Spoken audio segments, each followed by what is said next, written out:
Hello, welcome to Africa is Home podcast. My name is Jean-Paul.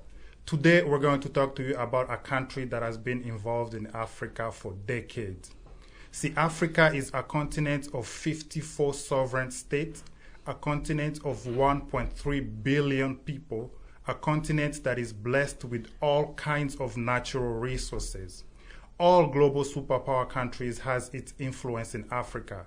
But one country has submerged as clear winner and thus began its rush for Africa, not very different from the scramble of the 19th century, China. China's involvement in Africa should concern every African heads of states. There are numerous fronts in Africa. Diplomacy, soft power, military power, every country has its interest in Africa.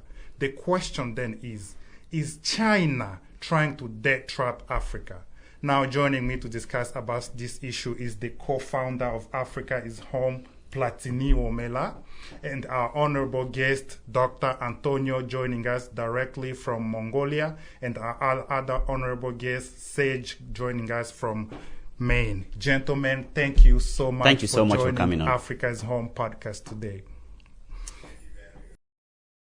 Yeah, let me begin with you, Dr. Antonio. Now, when you look at China's involvement in Africa, you've written numerous articles about China in Africa.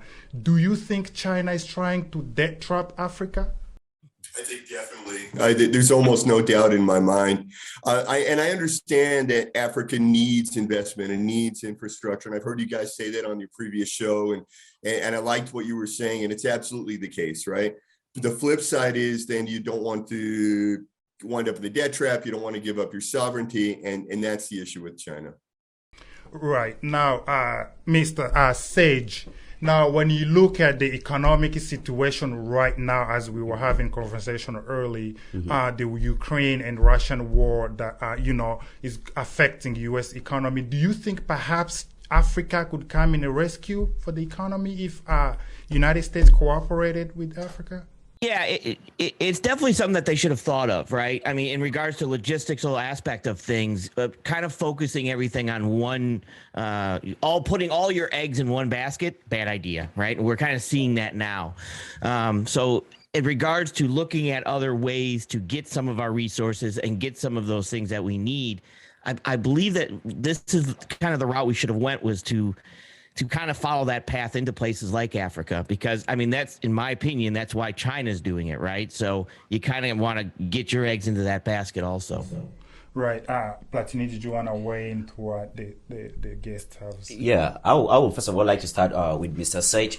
Based on how the United States have been very much involved with China, you can literally see that the U.S. built the Chinese economy. Right, yeah. Right. Like a lot of through labor, and right. Of course they also Right. gave them like intelligence, right. And they educated most of the engineers in China. Mm-hmm. Yeah, and I feel like they moved a lot of industries from the United States Correct. to China due to like the low labor cost, as Mr. Sage has rightly said. Right. But of course, you've seen what that has done to the world right now. Correct. China is invading every country. They're trapping like almost half of the world right now. Right. And if you look in Bangladesh, I believe it was Bangladesh that they took an island because of debt. So, Mr. Antonio, do you think that's what China could do to Africa? Because one of your articles actually that you wrote, it says that, and I quote, China's investment has skyrocketed from 7 billion in 2008 to 26 billion in 2013. So do you think this is China's strategy to try to debt trap Africa and eventually try to colonize or recolonize Africa? Yeah, I would say without a doubt. For example, the mineral extraction, right? Raw materials extraction. Right. In many of these countries, China owns and operates the mines. They own and operate the processing facilities in the vast majority of the countries, actually. So what you have is China loans money to a country. Okay, they loan the money to build a road. Then they bring their engineers. They bring their own labor, even diggers. I've been on airplanes full of uneducated Chinese from the countryside that were flying to another country to dig holes. I'm like, what? There's nobody in the local economy that could dig a hole? Could dig the holes, right? So, so they loan the money to the country. The country then hires the Chinese company to build a road or build whatever it is, and China sends their people there. So the local economy does not get very much benefit from that. But meanwhile, now the government is on the hook, and they have to pay interest rates. China, on average, charges much more interest than like the Paris Club or the IMF or the World Bank or the US. And China, you mentioned soft power. China then goes in the world press and says, we gave aid to Africa. We built this road. It is aid. I'm like, that is not aid. You loaned them money. Yeah. So I think it's the strategy, because China loans Africa all this money, sponsor all this infrastructure, because in Africa we have infrastructure deficit, and China has a signed checkbook, right? Absolutely. And China is financing all these infrastructure projects, and it's building every third of them, like you said. Now the strategy is what? China will bring its employees in those projects and then hire these employees. So basically, they are using African money to pay their employees, and Africa owes them for nothing. It's because Africa didn't take that money, didn't benefit from that. So they loan the country, they bring their own employees, keep the employment among themselves, and then all this money, all this loan, the country now is trapped in the debt. And do you think that's the strategy? To add to that, to Mr. Jean-Paul, I had this conversation with Mr. Sage, and of course, one of the things that we uncovered while we were talking was, even though China brings like so many people in Africa, they don't educate us. No. They don't want to leave their knowledge behind. Yes. So if they bring an engineer, that engineer will coordinate the entire project and then go back. It's not like he's going to teach the locals on how to do something like that. So that right there ensures that they can keep coming back for future projects like that. So when you look at things like that and the amount of money they pump into Africa, you would see that these people, they are trying to really debt trap Africa. Oh, absolutely. Yeah. No question. Because if they really had the best interest of the African people, they would try to educate the people in there. So, right. What is your take on that, Dr. Antonio? Do you think? Yeah, I totally agree. A really good example is in Pakistan. China kept saying, we put billions of dollars. The U.S. only put millions. And then I looked at the millions the U.S. put. They put a teacher training program. They trained like 8,000 school teachers, right? That's how you improve the quality of education. You train the school teachers. The U.S. and Sage, this is a good one for Sage, because I know Sage is an expert on logistics. Yeah. They put like, I forget how many millions, it was just millions, not billion, millions into improving the logistics. And they cut down the border, when you're transferring goods across the border, they cut it down by something like 36 hours or something. That increases the GDP of the country, the capacity of the country. Okay, and it's not the kind of thing that you can look at and take pictures and use soft power, but it really helped the people, and it costs millions, not billions. And this is what China should be, or what anybody should be doing, is building capacity in Africa, helping Africa to earn more money with what they already have, rather than just extracting the money and the raw materials. Yeah, and now if you look closely too, majority of China believe it's 2 trillion now investment. It's mainly on the mineral sector, mining sector. What are they up to? Why mining sector? There are numerous fronts in Africa. Healthcare system, infrastructure, education. They can invest in those. Why mining sector?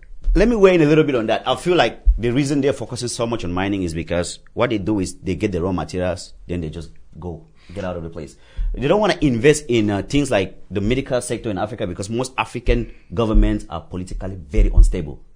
So even though a lot of people I even read in one of your articles, Dr. Antonio, that it's a myth that China doesn't mind the instability in Africa. Yeah. So a lot of people might say that no, China just comes in, they invest everywhere, they don't really pay attention to how unstable the economies are, but it's a lie. That's why you see them focusing on mining, because they just get their resources and then they go. But even if the country is not stable, if you invest in the mining sector, still your investment is the mining sector. If the next president comes and change the policies, it still affects them. The question is why he invests heavily in that? Because what do you think that could be, Doctor? Investment means what? It means that they put money into building the facility, the extraction of build, but that's all done by Chinese companies. I did a big report on I believe it was cobalt, and maybe it comes out of is it Congo? What, I'm sorry? DRC Congo? Yeah. And basically China owns something like 80% of the mines. Oh, that's bad. And the that's gold mining in my country, that's where I'm from. Yeah, that's where he's from. Yes. Oh, okay. Yes. Yeah.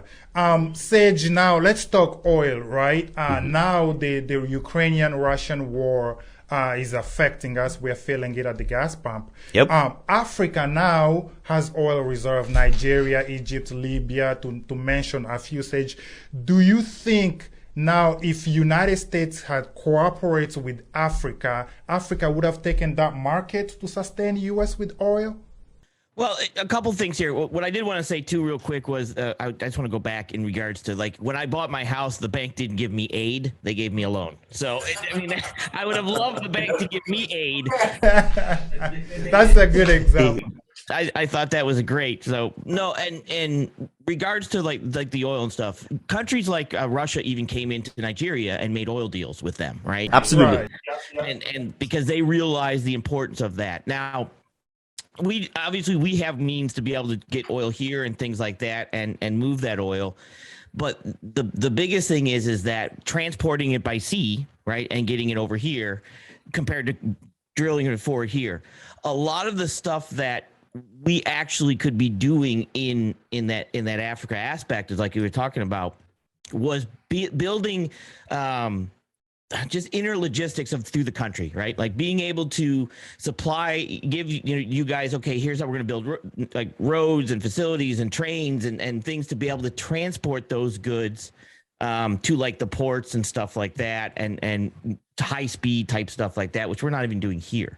Mm-hmm. Now, making oil deals that we have with other countries like Saudi Arabia and stuff like that, mm-hmm. we definitely should be jumping on that opportunity because right now the world's about leverage and logistical leverage, right? And with China and Russia kind of going into the places like Nigeria to get their oil, they're snagging that opportunity, and they're eventually going to cut us off basically from that opportunity, right? And the other aspect too is a big deal that it mentioned is China even goes into places like Ethiopia and stuff like that. I remember doing a thing with Ethiopia. Mm-hmm. Just thought that they basically outsource. So we outsource to China, and now China's outsourcing to places like Ethiopia. So it's like, hello, what are we doing? So why aren't we just going to outsource different places in Africa, right, and giving that opportunity to do that? But that's we're now at a point where even I came across my thought process when you guys were talking was that we outsource to China to get our stuff cheap. And China's now outsourcing to places like Ethiopia. I remember the rest of the world. Right. China's everywhere in Africa. Now, go ahead. Yeah, that's a multi-million-dollar question right there, Mr. Sage, because I don't understand why countries like the United States of America with such a big economy and an economic impact on the world don't just go directly into places like Africa. Why they have to go through a middleman to get to Africa?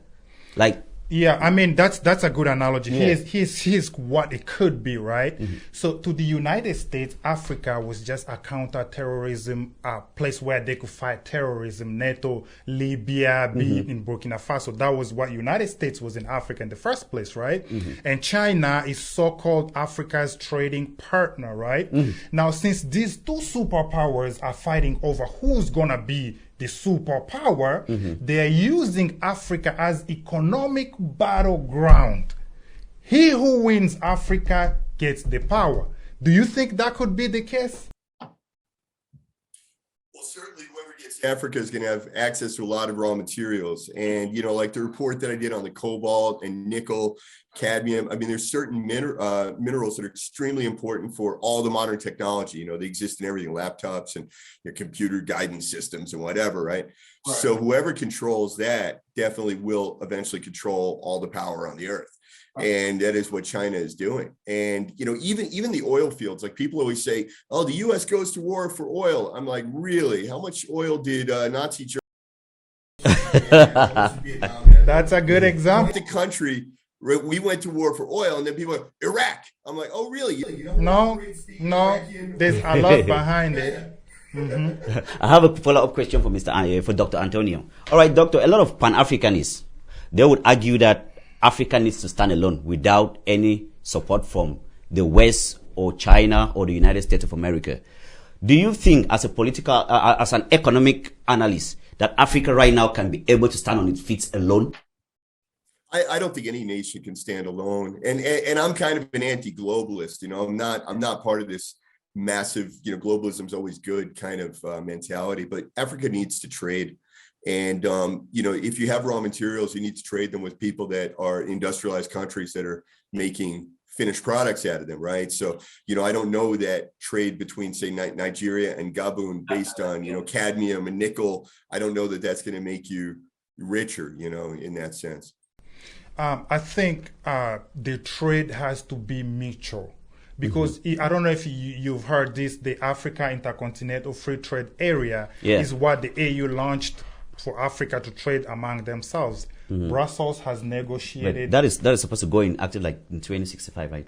No, that's Agenda 2065. That's different. That's different the Africa Free Intercontinental Trade Area is supposed to be implemented, I believe. But that's the thing. That's the problem with Africa, though. It's gonna be in paper that is implemented, but it's not gonna actually be practical. Right. Yeah. But the thing is, Brussels has already, or the EU has already negotiated with 40 countries in Africa to participate in that trade. Of course, China is. That's over 80% of Africa. That doesn't guarantee the equal trade because we all know what they want: access to the market of 1.6 billion people. That's what it is. And what's in it for Africa? Yeah. No, I totally agree with you. Obviously, want to encourage trade between African countries. And, you know, there's one of my economics professors, he told us a story. He goes, there was a village that was poor. Someplace, I don't know, maybe Africa, maybe South America, maybe Europe, wherever it was. There was a poor village. There was another poor village 50 kilometers away. They built a road between the two villages and they both got rich. You know, that's basically what happens. As Africa improves the infrastructure, the roads, to the ports, because that's a lot of this stuff. Some of these projects, I don't have to tell you, I know you know firsthand, but some of these Chinese projects are ridiculous. They were supposed to build a port from the city, supposed to build the railway from the city to the longest railway, intercontinental railway from Kenya to Ethiopia. It's ridiculous. What did they have? Like 8 kilometers short of the ocean or something ridiculous like that. You know, just anything to keep the people poor. That's basically what. Now, meanwhile, the country still has to pay that debt back. They still have to pay it interest. They don't have money to pay. That's okay. We'll take your infrastructure, or we'll take your raw materials as payment. And this is madness, you know. But yeah, as soon as you build, Sage is the logistics guy. He will tell you build a road between two. Right. All right. I have a follow-up question for Mr. Sage. As a logistic expert here, do you think one of the reasons that could be holding back countries like the United States that actually goes into a country and teach the people how to do these things, one of the things that could be holding them back is logistics to Africa? I think that, like I said, Rome, one of the reasons Rome went boom and exploded was it built roads. Right? It built roads and to be able to transport that. So as you build roads and you connect places and you connect people, you also connect their knowledge and stuff like that on what, not only just their goods, but what they normally do. And they put it together with what you do and you share this stuff. Money's exchanged, right? Absolutely. So one of the things that, like I said, China does, you just mentioned real quick, is China's not going to give you their intellectual property. They have no problem. They will not. But they're not going to give it to you. Okay. So when they come in and they do this and not allow you, they're not going to let you learn that. It's that point that's the first step of trade, right? That first portion, even being in logistics, the first portion of trade is my knowledge to your knowledge, and we met through this road, right? I came to your town and I showed you. And to me, I explain logistics, it starts with the first trade starts with the exchange of knowledge between two different spots, I knew how to do this and you didn't even know how to do that. And then we met. That was your first portion of logistics from the beginning. And then when you move on, but the issue is I 100%, just like he said, 100% believe, like the doc said, they are not going to let you reach that point of those connections. Because once you start to be able to make those connections on your own where you feel you might not need them, or you're like, hey, I got this, then they've lost the control over you. They've lost the dominance over you. And that, like I said, so trade isn't always goods. It starts with that exchange of knowledge between the two areas and being able to connect and then from there it's like, hey, I got this X stuff over here, you got this Y stuff that'll help yours, let's just trade and we'll make better stuff and then we'll sell it. And this is where they, like I said, they want the ports and then of course when they take a port, they drudge it so that they can get their military vessels in. Because it just so happens their container ships are the same sizes as their military ships.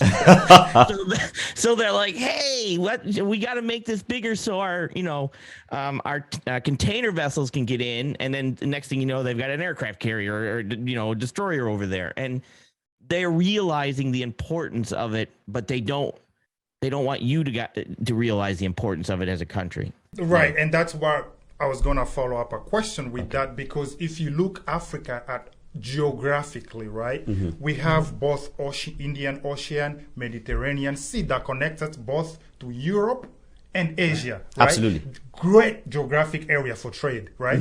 And so happen China has strategic military base in Djibouti, to be precise. We all know why. Trading. They targeting the strategic access to dump their goods, to do trades however in and out, as you mentioned, as they please. The question then is, where is Africa in all this? What is Africa benefiting in all this? Well, and Doc, let me know if I'm wrong. The first thing that China comes in with is they say money. You're going to get money. You're gonna get money from that. Loan. It's no free. Right. Yeah. They come in, they say, we're going to build this. And when we're done, we're going to give it to you. And it's going to be money. That's their first sell to you, to that. Am I Doc? Is that pretty much it? Right. Yeah, that's it. They always promise, they do these projections on how much your GDP is going to increase as a result of this investment. And GDP will increase and you'll use that money to repay the loan and, you make a profit. Look, Mr. Jean, to add on to what the doc just said, right? Growing up, spending 20 years of my life in Africa, one thing I realized was so many people in Africa don't even know what is at stake here. No, true. So when they see a big check, something that they have never seen before, coming, they don't care who is bringing it or the conditions that are coming with this check, they just take it. Like you will see a local chief in Africa will sell over 1/4 of his village. Yeah. To the Chinese because they brought him a fat check. Yeah. They don't know what is at stake. Yeah. So I think that might be one of the reasons too. So here, do you think, Doctor, is it Africa's, underdeveloped because of poor leadership? I mean, poor leadership certainly plays a role, and I'm sorry, I don't mean to criticize. No, no. Go ahead, please. That's the truth. Yeah. And not just Africa. If we follow along the Belt and Road, right, all these Belt and Road countries, right, what we find is the China comes in, as you said, with a big check. Now they're going to hand that check to the government, and then Robert Mugabe, whoever it is that is going to. Some of that money is immediately going to go poof, and some of that money is going to go to his third cousin, his wife's sister's brother-in-law that owns a company that's going to rent or sell goods to the government. Dictators, yeah. Some is shipped back to Swiss bank accounts. Yeah. Dubai, yeah. A lot of that money is just going to disappear, and China doesn't follow up. There was a bridge that they built. This is hilarious. They built a bridge in Cambodia. So Japan gave money to build a high quality bridge in Cambodia. They gave a lot of money. They said it has to be at this quality, whatever. So the bridge collapsed. A bunch of people died. That part's not funny. What was funny though, so the government sent soldiers out the next day to collect all the debris because Japan was sending a testing team because they're like, there's no way if you built it at this quality, it should not have broken, And they just didn't want Japan to check it because what happened was half the money disappeared. They built a low quality bridge. Oh, and that's what China did. China gives them money. Oh, build a bridge. And they never follow up. They never check. Did you build a high quality bridge, low quality bridge? Did money disappear? They never do an audit. their target is to just keep you under them. Yeah, it's poor leadership. So we've talked about what China, wants in Africa. So what are they getting in return? A lot, right? Getting in return? Yeah. China's getting 70% of the planet if they give their way. That's what they're looking to get, and it starts with Africa. China likes to look at things, and they're saying, "Okay, look, I can try to go into the third world countries and second world countries and build them up and try to take all these little pawn pieces, right?" And that's kind of what they're looking to do. They're trying to take over by taking all these little pawn pieces by saying, hey, I'm going to bring everybody the internet. You're all going to have 5G. You're all going to have this. And that's going to be great. Now, if they had their way, you might have the internet, but it would be under the control and censorship and lockdown of what they do. But they don't mention that part. They just say, hey, you're going to have the internet and you're going to have this. So their goal is if they could come in and take that 70% of the planet in regards to the 30%'s in trouble. And over there it is a lot. You can move by road, you can move by rail, you can move the ship. Transport is shorter to go that way. So logistics is faster. It's more efficient. I mean, it's very hard to stop if something were to happen. Like one of the big things is during any type of conflict, logistics plays a major role. You have to be able to supply your goods, right? Well, if you're doing it by land, it's very hard for us to come in compared to stopping it by sea. So if we were to send like any type of support, it would have to come by sea unless we're just sending. And that's something that once you have an area that you can secure its borders as big as Africa and stuff like that, that is a huge leverage point for your teeter-totter. I mean, huge. And I think that's what they're looking at. And they're just flashing the shiny little, silver gold pieces to saying, hey, look. Go. Can you hear me? Yeah. As we were discussing, what is China getting out of all this investment in Africa, right? Billions and trillions of dollar investment, right? Mm-hmm. There's a lot that China is getting, right? Geopolitics to begin with, strategic military, votes in the UN, This is all what China could benefit, is benefiting from all this investment in China. Now, the question then is what is Africa doing to get itself out of that? Or what Africa could do? Yeah, that should be the question. What Africa could do, because we are already in this situation. Right. Yeah. No, you're absolutely, you've identified it perfectly, and I love Taiwan and I support Taiwan so much, but it's really interesting that Taiwan kind of invented this idea of going to smaller, poorer countries and effectively buying their allegiance. Like when you look at the list of countries that supported Taiwan over the years, it was very small countries in the Indo-Pacific, little islands. It was in Central America and some in Africa. And basically it was because these are countries where the GDP was, a few $1 billion. So it's very easy to go in there with $500 million and get them to, be your friend and vote for you in the UN and things like that. Whereas you go to Germany with $500 million and they're just going to laugh at you, Right. And so Taiwan had this idea, and unfortunately China is doing the same thing, except China has dramatically more money than China has dramatically more money than Taiwan. And in certain countries in Africa, like I believe it was Nigeria, they actually forced Taiwan to move their representative office outside of the capital, and they actually made it illegal to either display the Taiwanese flag, and I think that they made them change the name of their representative office. And a lot of countries where they've taken the money from China, that's what they did to Taiwan. It's like, well, you can still have your office here, but you can't advertise it. So anyway, so your question though was what can Africa do? I mean, it's gonna take you guys, and I mean you too specifically. It's gonna take the young people. The young people are the only hope for the world against China, because you've got older people that are in power, that are established, that they're very happy to take these billions of dollars, and a big chunk of it disappears. And they build a sports stadium. And this is what you need too. You need people saying, we do not need a sports stadium. We need a road connecting these two villages that no one's ever heard of and nobody cares about. Bridges between these two rivers. Yes. Yeah, we need to complete this railway all the way to the sea, not 8 kilometers from the sea or whatever the distance, Yeah, that's what you need. And we don't need school buildings. We need training for teachers. We need that. We need that. Absolutely. Yeah. And the problem is the leader, the dictator, whoever it is, will go have his photo made in front of this sports stadium. I gave the people the sports stadium, I gave the people the new school. I built 50 new schools. Yeah, and they don't have teachers, or they don't have textbooks, or they don't have, so, and it takes the young people to rise up, take political action in their own country, to put in their pro-democracy parties that will say, hey, we don't need a sports stadium. We don't need schools. We need teachers. We need training programs. We need capacity building programs. Yeah. And one of the things that I'm noticing, gentlemen, is how much population from China is in Africa. Mm-hmm. Like when you look at a country like Cameroon, where I'm originally from, right? You look at the big markets in Cameroon, like the Commercial Avenue, Marché Mukolo, and all of them. Mm-hmm. You look at how many Chinese shops are there. I don't know where that population is from. Like, it's like everybody from China is migrating to Africa. Oh, they're all the biggest malls there, all the biggest shops, and our people tend not to trust their homemade goods. All they do is colonial they shop. Mindset. Yes. So you have, Africa's battle is in all fronts. Mm-hmm. From mind, they brainwashed our parents, mind control, everything.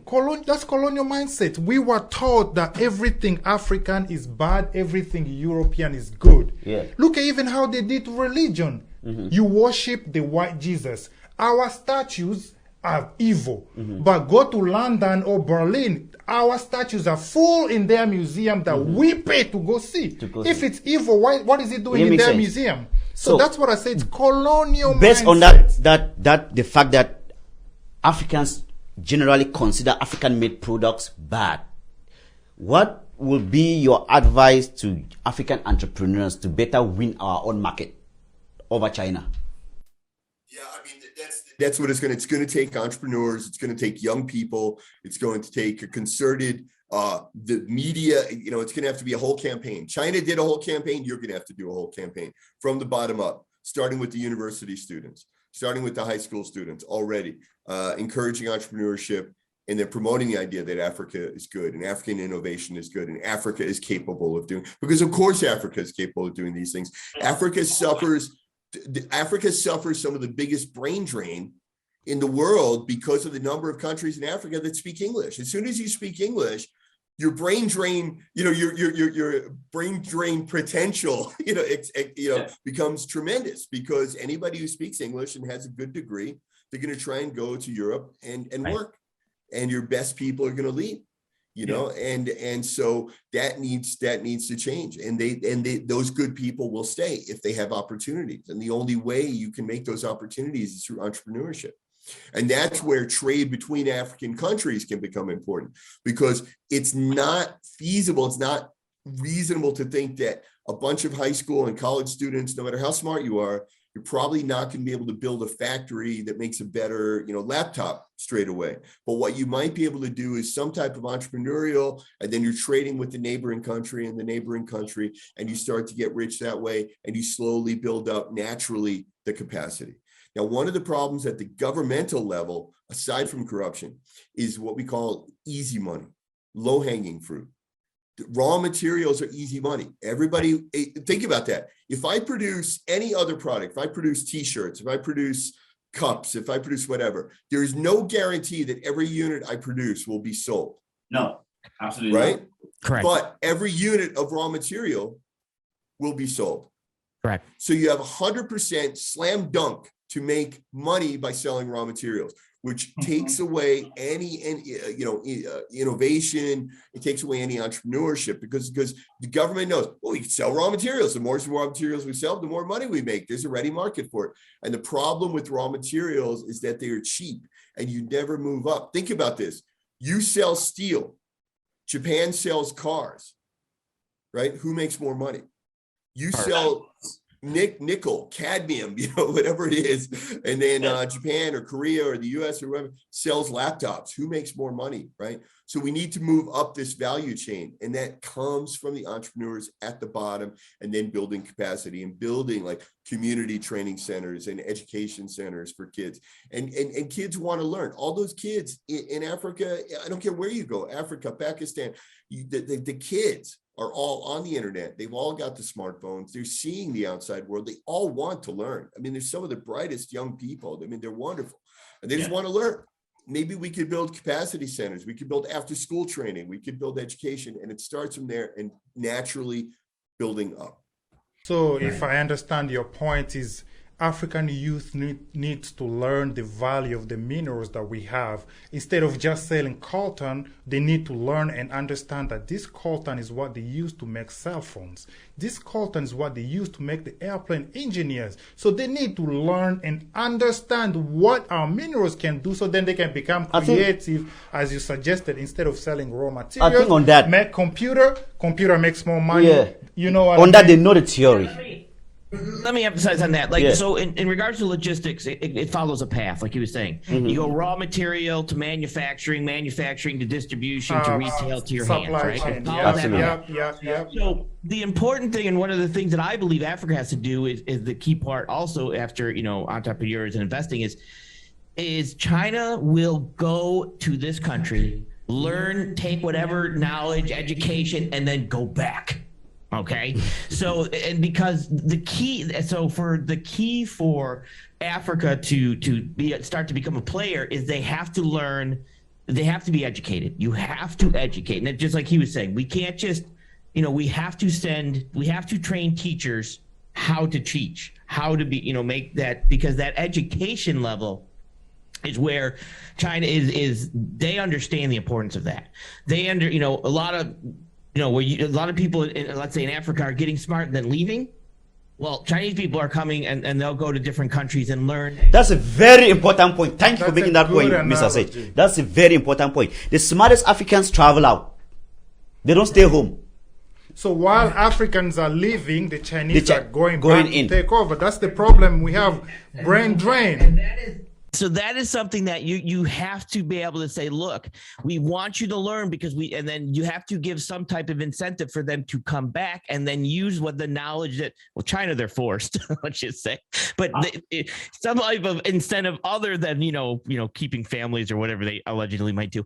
And to come back and then take what they've learned to invest that back into either teaching, how to do it, or investing into creating a refinery. So now you take those raw materials and you have the ability to refine it. We have raw materials here. Who refines it? China. Why are we sending our raw materials and then we buy it from them? Buy everything back from them. It's our raw material. We don't have the infrastructure to do the refinery, so we send it to China. We can't process them in China Africa. Sell it. So it's. There was a joke during World War II, because right before World War II, New York built all the new subways and the buildings and everything, like during the Great Depression. So they ripped out the old subway, and Japan bought the old steel from the subway. And then they made it into bombs. and then when we were fighting in World War II, there was a joke. Every time the bombs came, the soldiers said, "Oh, here comes the subway."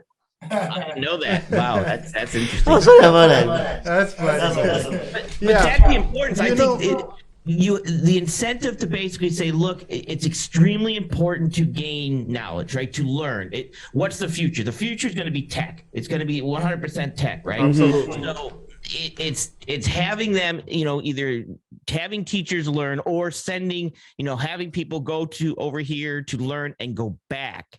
And that's what Africa is going to need. And countries like us are going to have to incentivize people to actually train to teach.